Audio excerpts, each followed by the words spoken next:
今日，等我哋深入探討數學嘅四大基石、四則運算。呢四個運算子，加法、減法、乘法同埋除法，唔單止係課本上嘅符號，亦都係我哋解決問題、理解世界嘅基本工具。無論係買嘢埋單、規劃旅行，定係分配物件，四則運算都無處不在。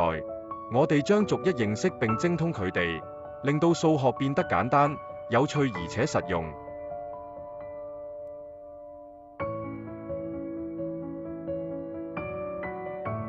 我哋由最基本、最熟悉嘅加法開始。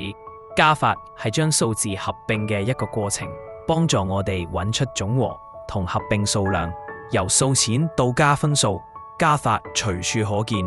熟練呢個技能，就能打好一個堅實嘅數學基礎。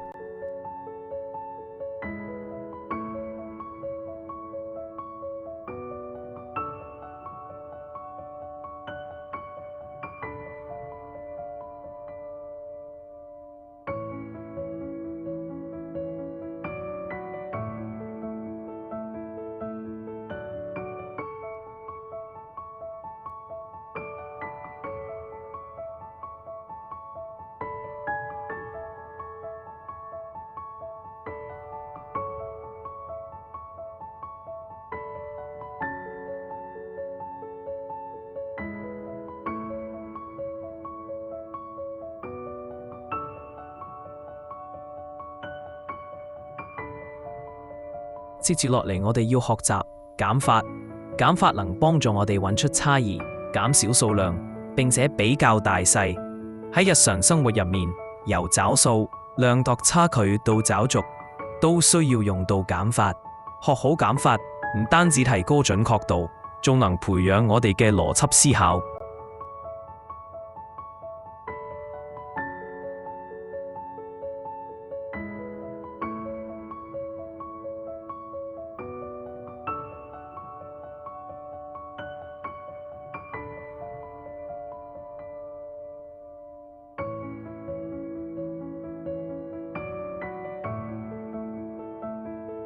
係乘法，佢通常被視為重複加法。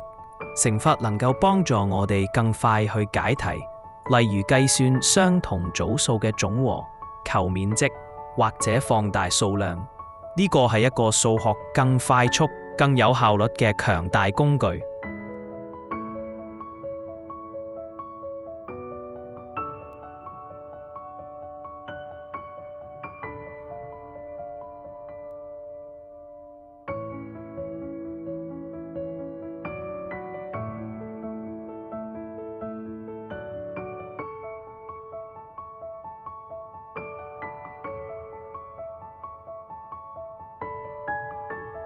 大家好，最後一個要介紹嘅運算係除法。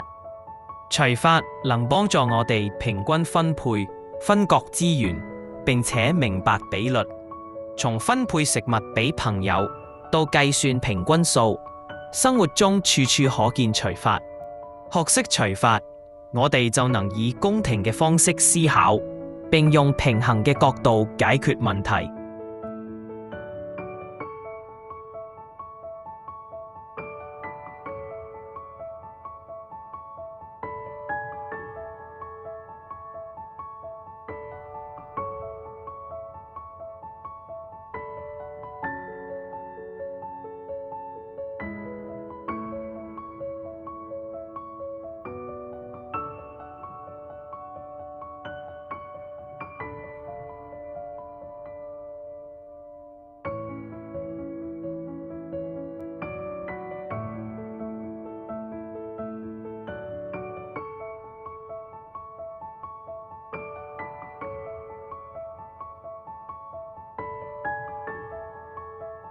哇，超容易！